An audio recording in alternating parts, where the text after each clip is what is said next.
The concept of a multiverse is one that has been receiving a fair bit of attention and a whole lot of criticism in the scientific community, say in the last 10 years or so.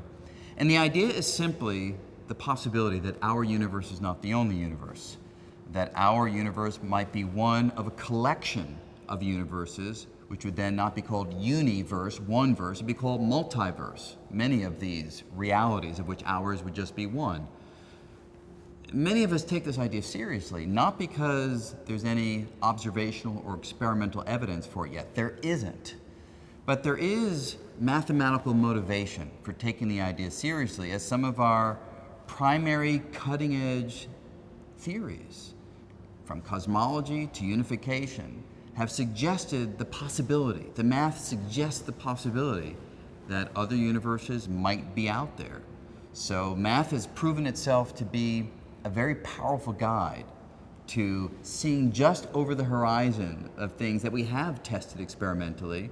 So we're willing to go with the math, not to believe it, but we're willing to go with it to see whether or not we can use it to ultimately gain some observational or experimental data supporting this crazy sounding idea.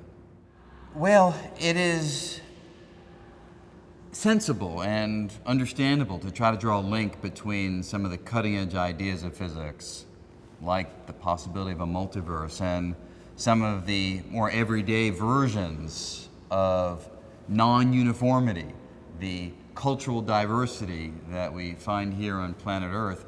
And sure, if you find those sorts of analogies useful, something sort of fundamental that's put forward about reality and something very specific that we encounter in everyday life, I'm all in favor of drawing those links. But they are just analogies, they're just metaphors. We really can't take them any further than that.